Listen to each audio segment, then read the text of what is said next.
Itu para pendengar setia Radio El Victor yang sangat saya banggakan. Alhamdulillah, bersyukur kehadirat Allah Subhanahu wa Ta'ala pada sore hari ini. Allah mentakdirkan kita untuk bisa bersua kembali melalui El Victor 93,3 FM.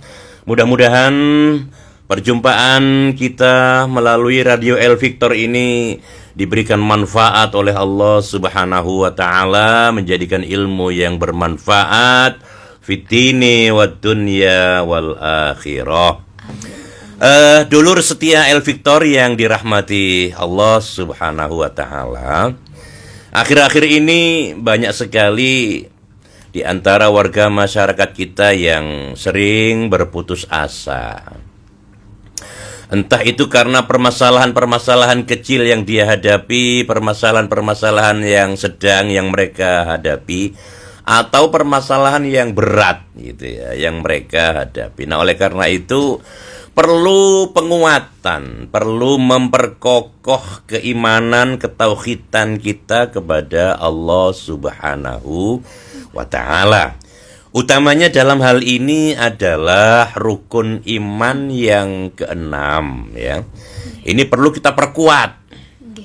Perlu kita perkokoh. Antu'mina bil qadri khairihi wa syarrihi minallahi ta'ala. Kita harus yakin, percaya bahwa segala sesuatu yang terjadi, baik itu yang berkenaan dengan diri kita atau keluarga kita atau warga masyarakat kita, semuanya itu terjadi atas ketentuan dari Allah Subhanahu wa Ta'ala. Apakah itu yang baik ataukah yang buruk, semuanya itu sudah ditentukan oleh Allah Subhanahu wa Ta'ala. Nah, kalau dalam hati kita sudah kuat terkait dengan rukun iman yang keenam ini, maka bisa dipastikan seseorang ini tidak akan mudah putus asa apapun persoalan yang dihadapi. Oh gitu ya, Masya Allah. Ya, apapun persoalan yang dihadapi tidak akan mudah putus asa.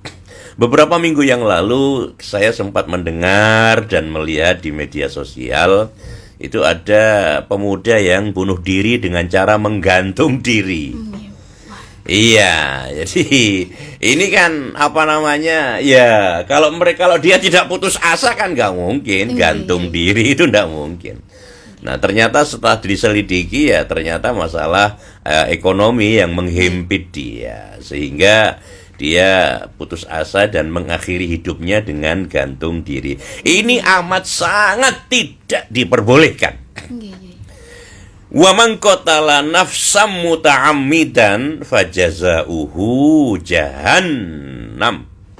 Kata Allah Subhanahu wa Ta'ala, barang siapa yang mengakhiri hidupnya dengan sengaja, muta'ammidan, fajazauhu jahannam, maka balasan bagi dia adalah neraka jahannam. Ya. Luar biasa. Ya, dengan apapun alasannya, ketika dia mengakhiri hidupnya dengan sengaja, apakah gantung diri, minum racun tikus misalkan, dan berbagai macam cara yang lain, maka tidak ada balasan yang lain untuk dia kecuali neraka jahanam, kata Allah Subhanahu wa Ta'ala. Nah, oleh karena itu, di dalam mengarungi kehidupan saat ini, kita semua perlu memperkuat keimanan kita, utamanya di dalam menghadapi takdir dari Allah Subhanahu wa Ta'ala. Nah, ketika iman kita ini sudah kokoh, utamanya di rukun 6 yang keenam ini, maka ketika sesuatu keinginan itu sama dengan takdir Allah, maka pasti kita akan bersyukur kepada Allah. Nggih, Yai. Alhamdulillah Gusti, anak saya sudah diterima jadi PNS. Masya Allah. Alhamdulillah Gusti, anak saya sudah diterima kerja di sana, misalkan begitu ya. Iya, iya. Itu artinya takdir itu bersamaan dengan keinginan kita. Begitu, Maka orang yang imannya kuat, maka dia akan bersyukur kepada Allah. Sebaliknya, Nggih. kalau takdir itu tidak bersamaan, tidak sama dengan keinginan, maka dia akan bersabar. Ya, ketika melamar sebagai PNS, melamar di tempat kerja yang lain, kok masih belum diterima misalkan, dia akan sabar. Iya, nak sabar dhisik nak, dorong takdiri sampean ngajak apa jenenge kerja nang kono. Sabar dhisik lah, sabar dia. Karena apa? Semuanya digantungkan, dicantolkan kepada Allah Subhanahu wa taala. Semua yang menentukan itu adalah Allah. Sehingga ketika bersamaan dengan takdir Allah, dia akan bersyukur. Tapi ketika berbeda dengan takdir Allah, maka dia akan bersabar. Ini yang harus kita perkuat dalam hati kita seperti itu. Sehingga orang menghadapi masalah seperti apapun tidak akan mudah berputus asa. Karena melihat posisi positifnya gitu. Ya, Yai. iya. Nah, orang yang tidak terima dengan takdir Allah. Misal Nggih. ada keluarganya yang sakit, ya Nggih. kan? Nggih. Sudah dibawa ke dokter, sudah dibawa ke alternatif. Kemudian masih saja tidak sembuh. Masya Allah. Dan kemuan Nggih. kok malah meninggal, misalkan begitu. Nah, ini kadang-kala ada orang yang tidak terima Nggih. gitu loh. Ya opo sih sampean iki Gusti misalnya. Nggih. Nggih, Yai. Kebanyakan seperti itu. Nggih. Iya. Nah, orang yang seperti ini itu berarti ngajak perang dengan Allah. Lek ngajak perang ambek Allah ya pasti kalah. Wong awak dhewe iki makhluk ciptaane Gusti Allah gitu loh ya. Nggih, Yai. Oleh karena itu jangan sekali-kali kita tidak ridho, tidak rela terhadap takdir Allah. Gitu ya. Utamanya dalam hal memilih jodoh misalnya. Wis pacaran sekian tahun, wis kenalan sekian tahun misalnya. Kok kemudian kok nikah dengan orang lain misalnya. Akhirnya stres, gak terima mbek Gusti Allah. Yuk nopo sih sampean iki Gusti awak dhewe wis kenalan yang mono ini suwe ne. Patah hati gitu. Patah Nggih. hati ya. Maka kembalikan semuanya kepada Allah. Terima ketentuan Allah itu adalah yang terbaik untuk kita. Nggih, Yai. Kalau hari ini kita tidak dijodohkan dengan teman kita yang sudah lama kenal, berarti akan dicarikan yang lebih baik oleh Allah daripada dia. Berarti Nah, intinya dia nggak baik gitu. Nggih, Yai. iya, gitu loh. Jadi ada hikmah Nggih. di balik ketentuan dan keputusan Allah Subhanahu wa ta'ala. Kalau hari ini anak kita belum diterima sebagai PNS misalkan, hari ini anak kita masih belum diterima di satu perusahaan misalkan, itu ketentuan yang baik untuk kita. Barangkali di saat yang lain Allah akan memberikan solusi jalan yang terbaik untuk anak-anak kita. Masya Allah. ya, Itu yang harus kita lakukan. Ya jangan putus asa, apalagi menentang takdir dari Allah Subhanahu wa taala. Luar biasa nggih, Yai. Masya Ya. Jadi orang yang mudah putus asa itu adalah orang-orang yang amat sangat lemah imannya. Nggih, Yai. Dan bahkan cenderung mereka ini ya sepertinya orang-orang yang tidak punya Tuhan. Nggih. Kalau mereka orang yang memang betul-betul tidak punya Tuhan, ya wajar. Wajar kalau mereka mudah putus asa gitu ya. Nggih, Ya, mohon maaf, beberapa tahun yang lalu, 2 tahun mungkin saya baca di majalah atau di koran gitu ya. Nggih, Yai. Itu tentara Amerika yang sudah pensiun. Nggih. Hampir setiap hari itu ada yang bunuh diri. Wah, kenapa, Yai? Kok bisa seperti itu? Nah, ya. Jadi selama dia beraktivitas sebagai tentara, Nggih. gajinya itu luar biasa besar. Nggih, Yai. Bukan hanya untuk dirinya tapi untuk keluarganya berlebih gitu ya. Turah-turah. Turah-turah gitu ya, turah-turah. Nggih. Tapi ketika dia pensiun, Nggih. gaji itu untuk dirinya saja tidak cukup gitu loh. Allah, nggih, Yai. Untuk dirinya saja tidak cukup, apalagi untuk keluarganya. Nah, karena persoalan gaji yang tidak cukup ini, maka mereka tidak segan-segan mengakhiri hidupnya. Masya Allah. Wajar itu kalau memang mereka memang tidak punya Tuhan, gitu loh ya, tidak punya Gusti Allah. Lek awak dhewe iki duwe Gusti Allah, tidak boleh seperti itu. Nggih, Yai. Kita harus serahkan semuanya kepada Allah Subhanahu wa taala, akan tetapi harus didahului dengan ikhtiar usaha yang maksimal. Nggih, Yai. Fa idza azamta fatawakkal 'alallah. Nah, ketika usaha kita sudah maksimal, ikhtiar kita sudah maksimal, kok masih belum tercapai, kok masih belum gini, kok masih belum ada hasil, fatawakkal 'alallah, maka serahkan itu kepada Allah Subhanahu wa taala. Nah, jadi Apa itu juga termasuk bukti dari roda itu berputar, ya? pastilah, iya, kehidupan ini bagaikan roda yang berputar lah. Kadang di atas, kadang di tengah, kadang di bawah, ya. Itu harus kita sadari bersama-sama, gitu ya. Jadi itu harus kita akui, sesekali kita ada di atas. Pada saatnya nanti barangkali kita ada di bawah, gitu loh.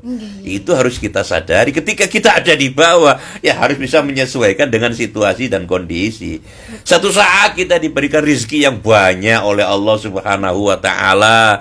Satu saat lagi barangkali kita peceklik misalkan. Rezeki ini titik teko Gusti Allah, ya harus disesuaikan.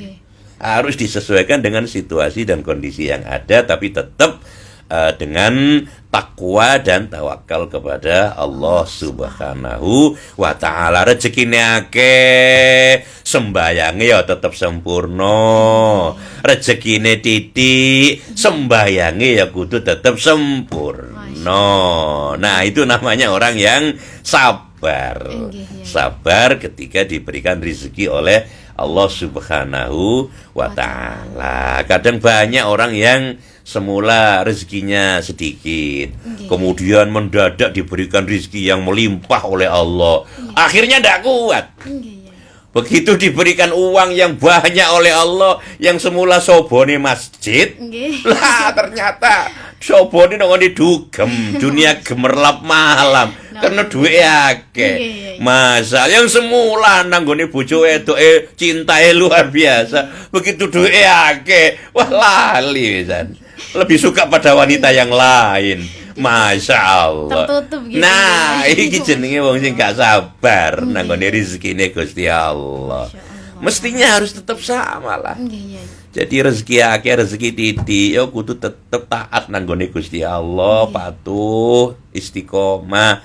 Rezekine titik berkurang, ya tetep taat, patuh, istiqomah. Harus tetap istiqomah nggih, ya. Ya, jadi itu menyangkut masalah ketahanan spiritual yang ada pada diri kita masing-masing dalam mengarungi bahtera kehidupan saat ini. Kita harus betul-betul memperkokoh ketahanan spiritual kita, utamanya rukun iman yang keenam. Apapun yang terjadi pada diri kita, keluarga kita, masyarakat kita, apapun yang terjadi, itu sudah merupakan takdir dari Allah Subhanahu wa ta'ala. Kalau itu terkait dengan hal kebaikan, maka bersyukurlah. Tapi kalau itu terkait dengan kejelekan, maka bersabarlah. Masya Allah. Ya, jadi itu barangkali sekedar mukadimah. Mari kita lanjutkan dengan diskusi dan tanya jawab. Insya Allah kalau memang bisa saya jawab hari ini, ya akan saya jawab. Kalau tidak bisa akan saya hutang lah. Ya, pertemuan akan datang bisa kita lanjutkan kembali. Tapi jangan lupa, ketika panjenengan diberikan rezeki yang banyak, yang luas oleh Allah, jangan lupa zakatnya harus dikeluarkan. Nah, insya Allah Badan Amil Zakat Nasional siap menerima zakat panjenengan semua. Pastinya sampun transparan juga. Siap, ya. Baik Yai, kita lanjutkan kembali. Ya, boleh. Dan alhamdulillah ini sudah terdapat beberapa Ya. pertanyaan yang Ya, masuk nggih. oke. Nggih, pertanyaan pertama nggih Yai. Ya. Assalamualaikum Yai. Waalaikumsalam. Dari Bapak Mustaal dari Sidoarjo. Musta'al. Nggih. Ya. Permisi Yai, ngapunten derek tanya. Ya. Dalam kehidupan sehari-hari kita sering merasa khawatir atau cemas dengan masa depan. Bagaimana nggih cara kita membantu ketauhidan yang kuat agar bisa lebih yakin bahwa semua Ya. yang terjadi adalah bagian dari rencananya. Ya, baik. Pak Musta'al di Sidoarjo yang luar biasa ya. Jadi begini Pak Musta'al, kita diciptakan oleh Allah Subhanahu wa taala dibekali dengan akal pikiran ya. Nah, dengan akal pikiran yang ada di badan kita, maka kita bisa merencanakan sesuatu. Dengan akal pikiran yang ada pada diri kita, kita bisa mencari solusi-solusi terhadap masalah-masalah yang kita hadapi. Dengan akal pikiran yang ada pada diri kita, kita bisa mengagendakan rencana, mengagendakan kegiatan, baik itu seminggu ke depan, kemudian sebulan ke depan, setahun ke depan. Makanya di negara kita ada Repelita, rencana pembangunan 5 tahun. Ya rencana. Jadi nah makanya manusia itu bisa merencanakan seperti itu. Nah, oleh karena itu rasa takut, rasa khawatir terhadap masa depan ini perlu dikurangi volumenya. Ya, jadi kalau kita percaya kepada Allah Subhanahu wa taala, maka rencana-rencana yang sudah kita agendakan ya harus kita jalankan secara maksimal. Adapun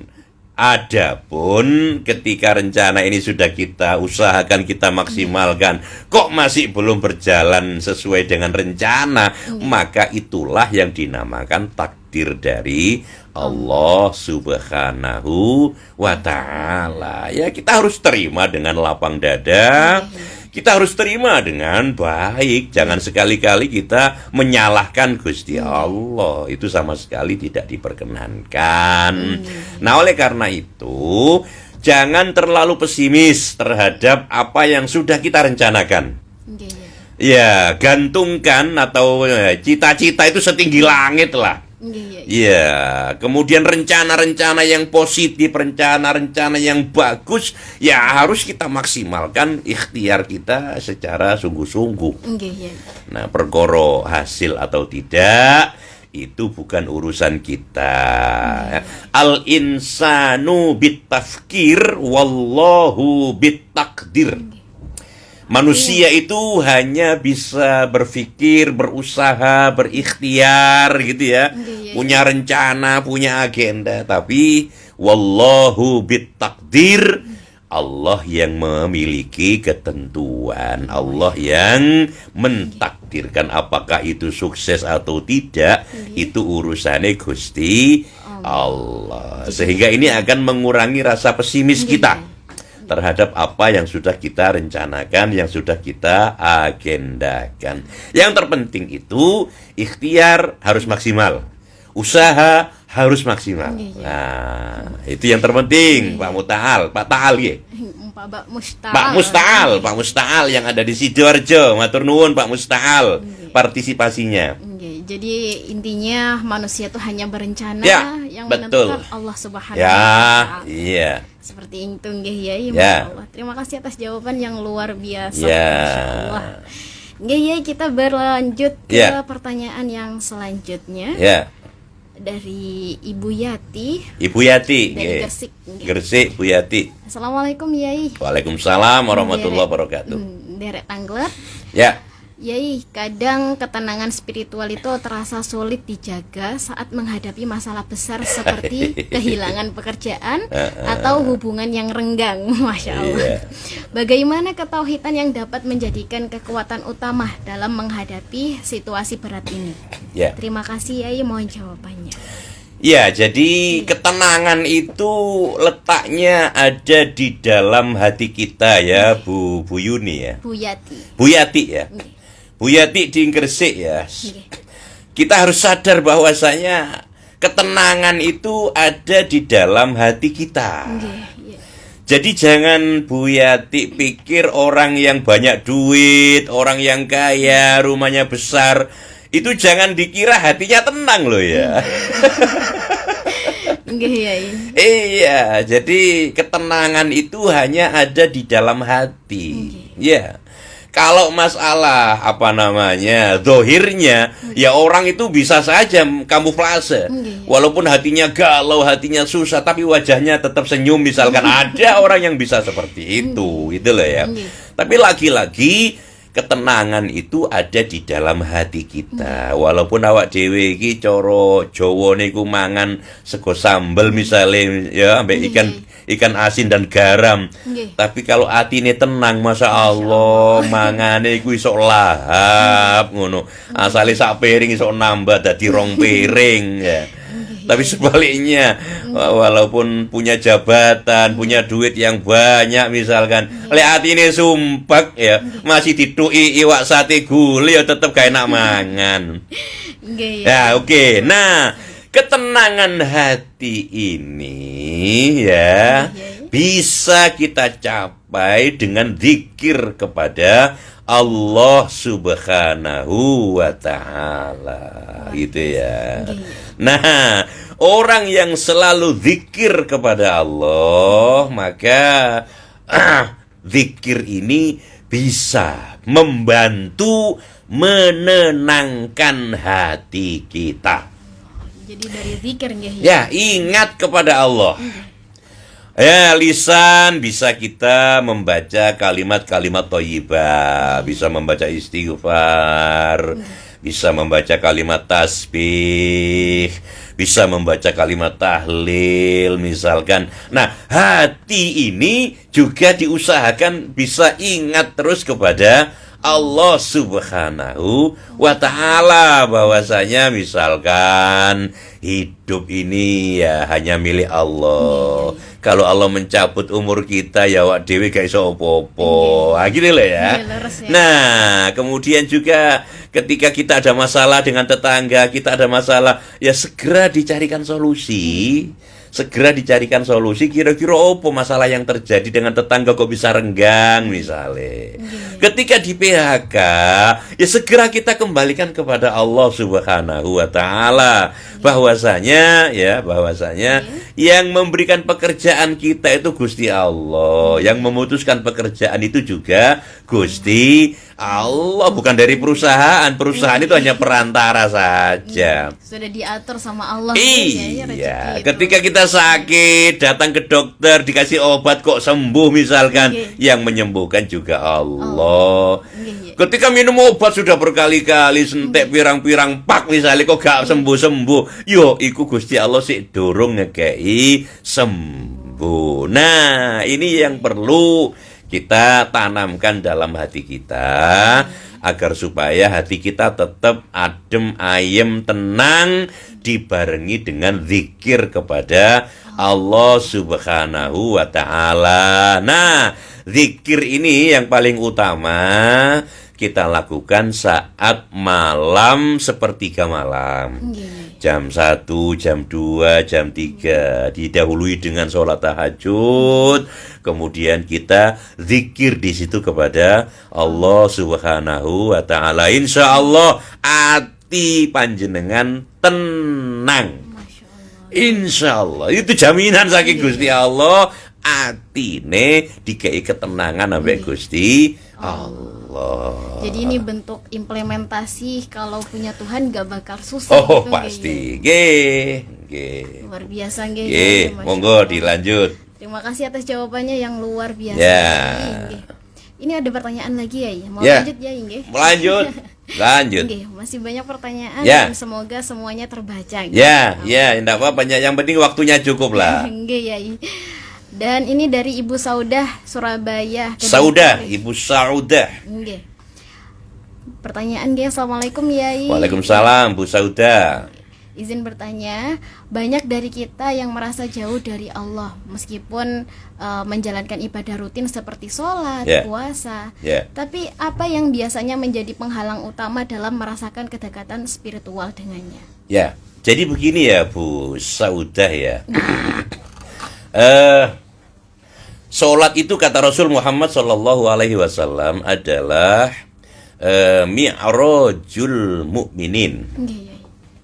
Sholat itu adalah mi'rajnya orang-orang yang beriman. Karena apa? Di dalam sholat itu kita menghadap kepada Allah Subhanahu wa Ta'ala. Ya, kalau memang mi'rajnya Rasul Shallallahu Alaihi Wasallam ke Sidratil Muntaha dan langsung berhadapan dengan Allah. Tapi mi'rajnya orang-orang yang beriman kita semua yaitu di dalam melakukan sholat. Nggih. Oleh karena itu harus diupayakan, harus diusahakan agar supaya di dalam melakukan sholat mulai takbiratul ihram ya, mulai takbiratul ihram sampai salam diupayakan hati kita itu selalu ingat kepada Allah Subhanahu wa Ta'ala. Cuma Bu Saudah, ini tidak gampang Bu Saudah gitu ya. Karena apa? Karena hati ini yang namanya hati, kolbun itu bolak-balik gitu loh ya. Kadang ingat nang Gusti Allah, kadang wis kelalen, kadang ingat ke yang lain. Itu hati kita. Dan di luar kita juga ada yang namanya nafsu, ada yang namanya setan yang selalu membuat hati kita lupa kepada Allah Subhanahu wa Ta'ala. Mohon maaf Bu Saudah nggih.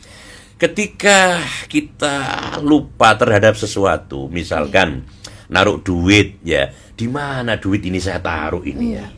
Naruh kontak, misalkan kontaknya sepeda motor, kontaknya mobil, kelalen, non ditadekek kontaknya sepeda motor iki. Ketika diingat-ingat, gak iling-iling gitu loh ya. Tapi ketika kita sudah takbir melaksanakan sholat, loh, iling. Masya Allah. Sering terjadi seperti itu. Nggih. Benar. Iya. Artinya apa? Disitulah setan mengganggu hati kita agar supaya gak iling nanggone Gusti Allah. Waduh. Jadi Masya Allah. Jadi untuk bisa ingat kepada Allah di dalam melakukan sholat, ini harus butuh proses yang panjang. Tidak bisa seketika, harus dipelajari lah. Harus belajar, harus berproses. Harus berproses. Iya. Apalagi kalau sedang takbiratul ihram, kemudian ono kucing, ono pawon misalnya, kelotak. Waduh, iwak kunte ambek kucing ini. Langsung terbayang gitu ya. Nggih ya, Masya Allah. Jadi itu semuanya setan seperti itu, gitu loh ya. Emang tugasnya buat mengganggu kita. Ya? Mengganggu hati kita agar konsentrasi kita tidak kepada Allah, kepada yang lain. Masya Allah. Jadi apalagi bagi kita yang memang punya tunggakan utang, punya kreditan yang banyak misalnya. Begitu takbir Allahu Akbar ono sing ngetok pintu misal. Aduh, iki tukang nagih utang teko iki. Wah, sudah kacau balau. Jadi bingung batalin apa dilanjut ya? Iya, jadi harus dilanjut terus. Sholatnya harus sampai selesai. Perkara iwak nok pawon entek yo, duduk rezekine awak dhewe.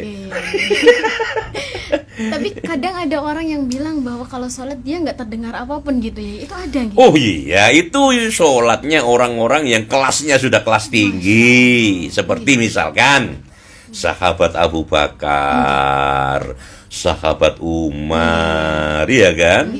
Para sahabat itu kalau sudah takbir Allahu Akbar, urusan duniawi itu sudah selesai semua, sudah tinggal semua. Yang ada hanya Allah Subhanahu wa ta'ala. Jadi makanya Sayyidina Umar itu ketika salah satu anggota tubuhnya kena panah itu ya, begitu mau dicabut, wah jerit-jerit karena sakit.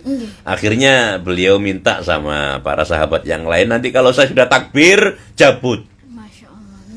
Begitu beliau takbir, Allahu Akbar, panah itu dicabut, ya tidak terasa apa-apa. Jadi nggak terasa sakitnya gitu. Tidak terasa karena yang diingat itu hanya Allah. Luar biasa. Hanya Allah. Nah itu memang sudah kelas tinggi gitu ya. Jadi kalau kelasnya seperti kita, saya sampean sama Bu Sauda misalnya. Masya Allah.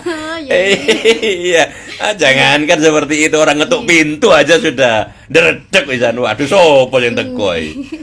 Sudah beralih perhatiannya gitu lah ya. Betul ya ini. Jadi memang butuh proses, butuh belajar dalam sholat untuk selalu mengingat kepada Allah Subhanahu wa ta'ala. Karena itu adalah mi'rajnya orang yang beriman. Menghadap kepada Allah kita ini ya dalam keadaan sholat. Nah, sehingga kita berharap setiap kali kita melakukan sholat, apakah itu sholat sunnah atau utamanya sholat fardu, ya usahakan hati ini selalu eling nanggone Gusti Allah. Walaupun itu sulit untuk kita lakukan, minimal ketika takbir Allahu Akbar, hati eling lah Gusti Allah. Jangan sampai gak eling belas. Jangan sampai gak eling mulai takbir sampai salam gak eling belas nang Gusti Allah. Sing dieling utang terus, sing dieling bojo kok ngamuk terus ya misale. Waduh.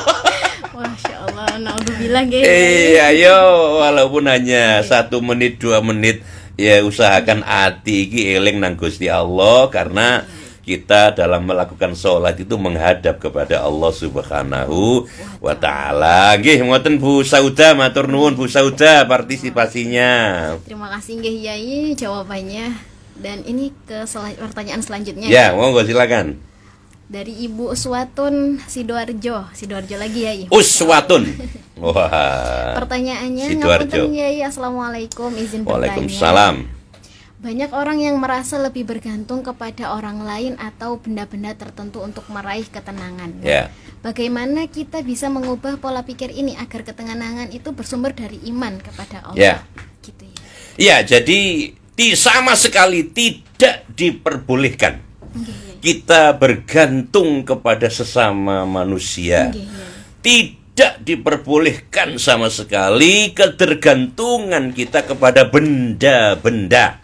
Kita harus bergantung kepada Allah Subhanahu wa ta'ala. Jadi sudah banyak dicontohkan oleh Allah Subhanahu wa ta'ala. Ketika Nabi Yakub diberikan kebutaan oleh Allah Subhanahu wa ta'ala, meripatnya buta. Kemudian Nabi Yusuf mengirimkan gamisnya, mengirimkan bajunya untuk diusapkan di wajahnya ayahandanya Nabi Yakub ini, untuk diusapkan ke wajahnya. Maka seketika gamisnya Nabi Yusuf ketika diusapkan ke wajah beliau, Nabi Yakub seketika meripatnya langsung bisa melihat kembali, sembuh dari kebutaan. Nah, apakah ini gamis itu yang menyebabkan kesembuhan? Tidak. Yang menyembuhkan tetap Allah Subhanahu wa ta'ala. Gamis ini hanya perantara saja.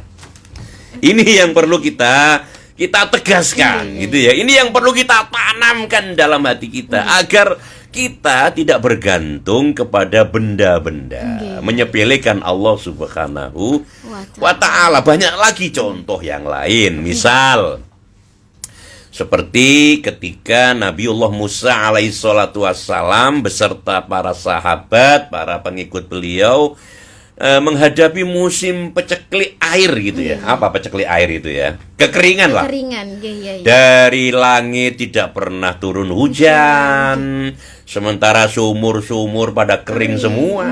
Nah, kebutuhan air itu adalah kebutuhan yang mutlak. Nggih, Yai.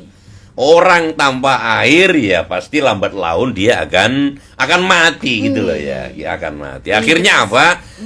Mereka kaumnya Nabi Musa ini berduyun-duyun datang ke Nabi Musa. Ini bagaimana ini Nabi Musa? Kita ini sudah berhari-hari, berbulan-bulan tidak nemu air ini.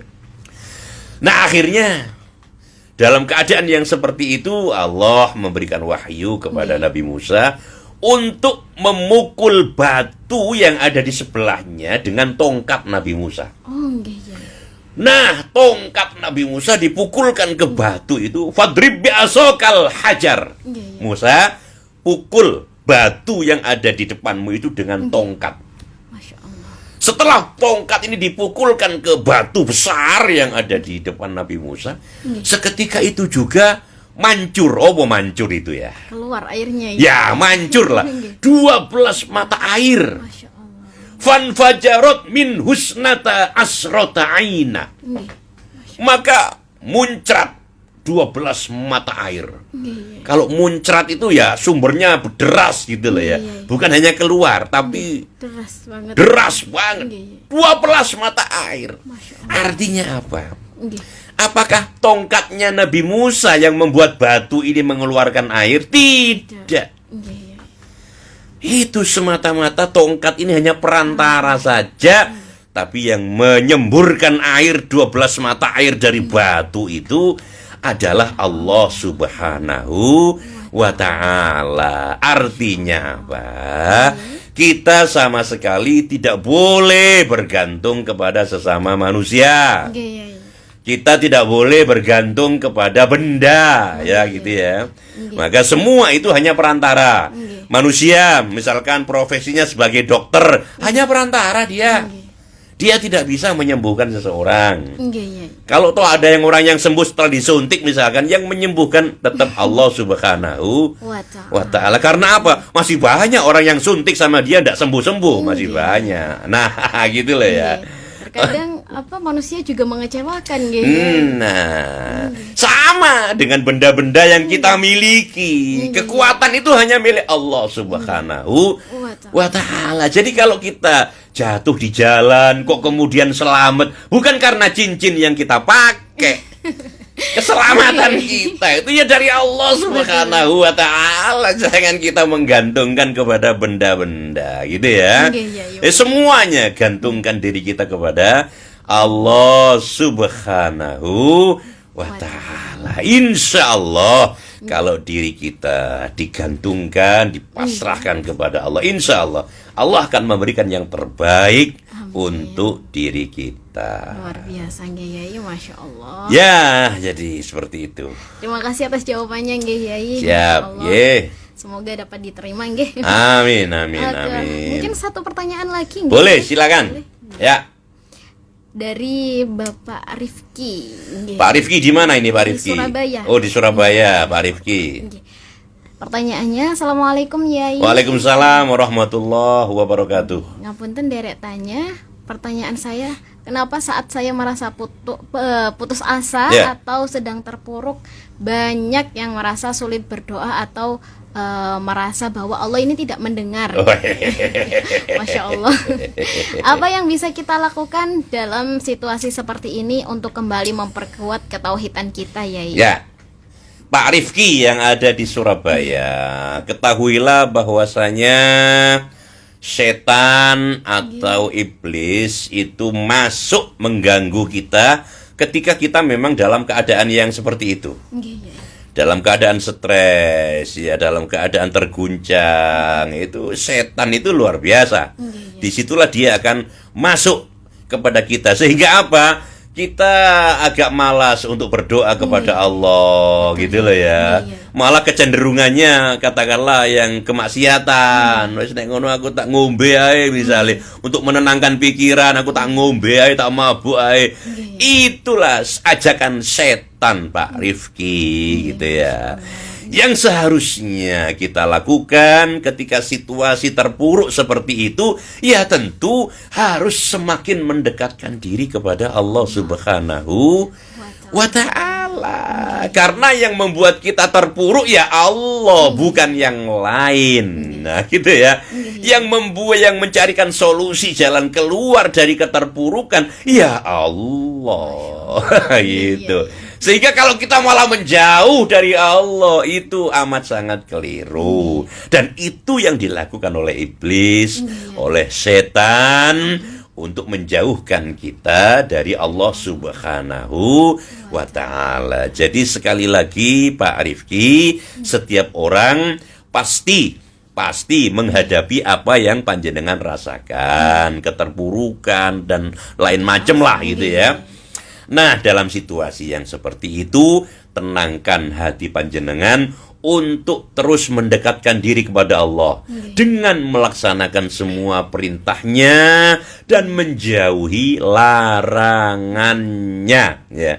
Inilah yang dinamakan orang yang sabar itu ketika ditimpa musibah, ditimpa ketidakberuntungan, dia tetap melaksanakan apa yang diperintahkan oleh Allah. Dia tetap menjauhi apa yang dilarang oleh Allah Subhanahu wa ta'ala. Nah, ini namanya sabar di dalam menghadapi ujian dari Allah gitu ya. Pak Rifki ngoten nggih, Pak Rifki nggih. Jadi harus tetap kita istiqomah mendekatkan diri kepada Allah. Kita tetap istiqomah melaksanakan perintah-perintah Allah Subhanahu wa ta'ala.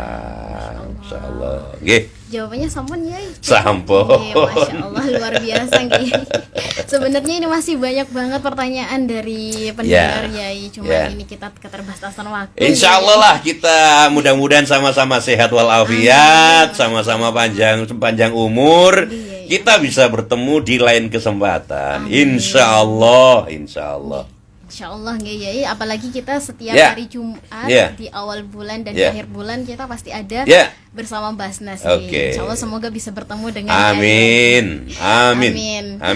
Baik, dulur Al Victor, luar biasa banget nggih perbincangan kita pada sore hari ini bersama Dr. Kiai Haji Ahsanul Haq MPDI dengan tema menggali kekuatan takdir, dan mudah-mudahan kita semuanya mendapatkan kemanfaatan dan juga keberkahan. Amin ya rabbal alamin. Baik Yai, sebelum kita tutup talk show kita pada sore hari ini, agar lebih barokah lagi nggih, mungkin jenengan bisa memimpin doa kepada kita. Baik, para pendengar setia, sedulur El Victor yang dirahmati Allah, sebelum kita akhiri pertemuan kita pada sore hari ini, mari kita sama-sama berdoa memohon kepada Allah Subhanahu wa ta'ala agar supaya hajat-hajat kita dikabulkan oleh Allah Subhanahu wa ta'ala. Al-Fatihah. A'udzu billahi minasyaitonir rajim. Bismillahirrahmanirrahim. Alhamdulillahirabbil alamin. Ar-Rahmanir Rahim, Maliki Yaumiddin. Iyyaka na'budu wa iyyaka nasta'in. Ihdinas siratal mustaqim.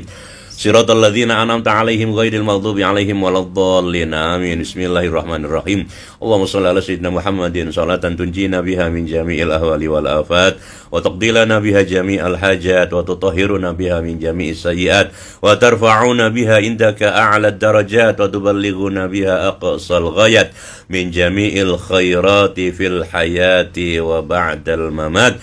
Allahumma rzuqna ilman nafi'a wa 'aqlan kamila wa qalban munawwara wa rizqan wasi'an halalan tayyiba wa 'amalan maqbula wa du'aan mustajaba wa jannatal firdaus wa na'iman muqima. Rabbana taqabbal minna innaka antas samiul alim. Rabbana atina fid dunya hasanah wa fil akhirati hasanah wa qina adzabannar. Subhana rabbika rabbil izzati amma yasifun wa salamun 'alal mursalin walhamdulillahi rabbil alamin. Wassalamu alaikum warahmatullahi wabarakatuh. Amin. Waalaikumsalam